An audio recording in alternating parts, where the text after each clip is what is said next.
গুনাহমুক্ত জিন্দেগি লাগবে। 60 বছর ধরে নামাজ পড়তেছি, এখনো কেন আল্লাহর দরবারে দামি বান্দা হয় না? কেন আমার আখলাক পরিবর্তন হয় না? কেন আমার হায়াতের দৌলত পরিবর্তন হয় না? কেন আমার কোরআন তেলাওয়াত দামি হয় না? বুঝতে হবে, নামাজ পড়তেছি, পরক্ষণে আবার গুনার কাজ করতেছি,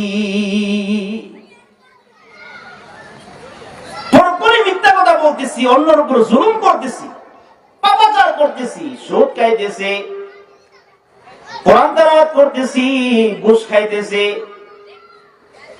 জিকির করতেছি, অন্যের উপর জুলুম করতেছি, অন্যের হক নষ্ট করতেছি, শেষ রাত্রে তাহাজ্জুদ নামাজ পড়তেছি, দিনের রজনীর যত রকমের গুনাহ আছে সব করতেছি। এই জন্য আমার আমল দামি হয় না, সেই জন্য আমার হায়াত দামি হয় না। তাকওয়ার দৌলত অর্জন করার কারণে ইমাম আবু হানিফার হায়াত দামি হয়ে গেছে। তাকওয়ার দৌলত অর্জন করার কারণে ইমাম শাফিঈ রাহমাতুল্লাহ আলাইহির হায়াত দামি হয়ে গেছে, আমল দামি হয়ে গেছে।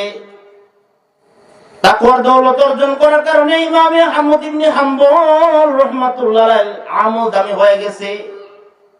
তাকওয়ার দৌলত অর্জনের কারণে ইমাম মালিক রাহমাতুল্লাহ আলাইহির হায়াত দামি হয়ে গেছে। যত সাহাবায়ে কেরাম ছিল ঈমানের পরে তাকওয়ার দৌলত অর্জন করছে, সব রকমের হারাম বর্জন করছে। এই জন্য সাহাবীর ঈমান, সাহাবীর আমল দামি হয়ে গেছে। আপনার আমার হায়াত কেন দামি নয়? আপনার আমার কোরআন তেলাওয়াত কেন দামি নয়? আপনার আমার নেক আমলগুলি কেন আল্লাহর দরবারে দামি হয় না? হায়াতের জীবন তো শেষ পর্যায়ে চলে গেছে, দাড়িগুলো পেকে গেছে, মাথার চুল শুভ্র হয়ে গেছে, এরপরও কেন আমি আল্লাহ তাআলার বন্ধু এখনো হইতে পারি না? বুঝতে হবে, আল্লাহর ওলি হওয়ার জন্য যত রাস্তা আছে সবগুলো আমি বন্ধ করে ফেলছি।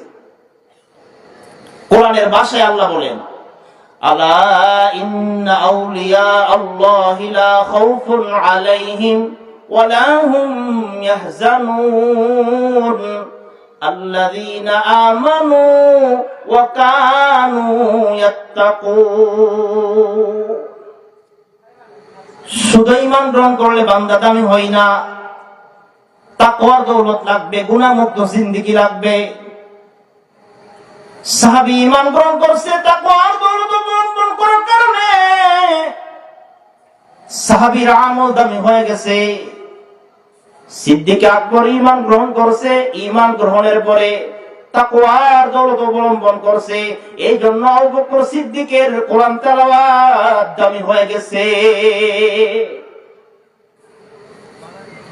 যুগে যুগে আল্লাহর যত পেয়ারা বান্দারা অতিবাহিত হয়েছেন, তাকওয়ার দৌলত অবলম্বন ব্যতীত, গুনাহমুক্ত জিন্দেগি ব্যতীত কেউ দামি হইতে পারে না। আর যদি ঈমান গ্রহণের পরে মুসলমান হওয়া সত্ত্বেও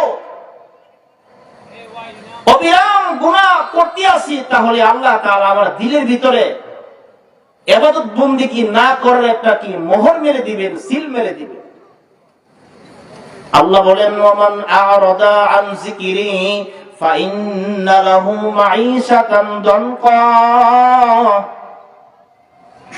আল্লাহ বলেন, দুনিয়ার মধ্যে যারা আমার হুকুম আহকাম থেকে গাফিল হয়ে যায়,